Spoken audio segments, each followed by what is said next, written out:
Le royaume de Dieu est à la fois présent et futur. Il est déjà là et pourtant, dans sa plénitude, il est encore à venir. Il se développe au cours de l'histoire jusqu'à ce qu'il atteigne sa pleine extension. Sa réalisation totale est encore à venir. Jésus fait éclater les conceptions et les représentations qui avaient cours avant lui par le fait qu'il proclame, par ses œuvres, le royaume de Dieu déjà inauguré. En lui, présent au milieu des hommes, le royaume est là. Quand ils rencontrent Jésus, les auditeurs expérimentent, voient ce qu'est le royaume, le règne de Dieu.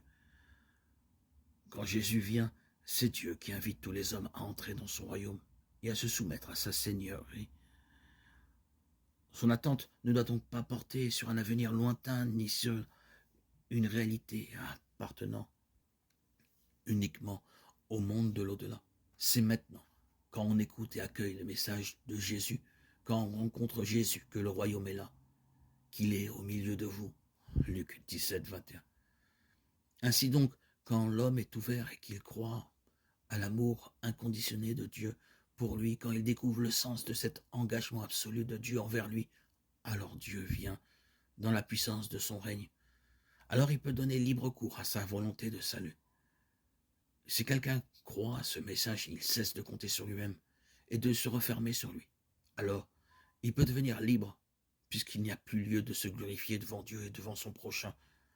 Le salut et la justification ne sont pas son œuvre. Il lui suffit de savoir qu'il est accueilli par Dieu. Cette certitude fait de lui un homme libre. Désormais, il doit vivre de cette liberté, la liberté des enfants de Dieu, comme un enfant devant Dieu.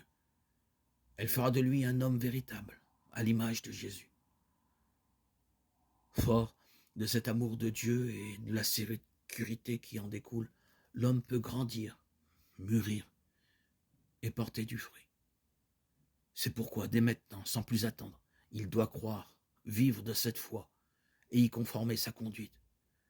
Il ne faut ni attendre le moment opportun, ni différer sa décision jusqu'au règlement de ses affaires, non. Il vaut mieux obéir à Dieu qu'aux hommes. Acte 5, 29. Bien des choses qui, jusque-là, n'étaient pas importantes, le deviennent au contact de Jésus, et bien d'autres perdent leur importance, ou passent au second plan. Qu'il s'agisse des liens familiaux, d'obligations dites urgentes, de projets, d'objectifs que l'on s'était fixés.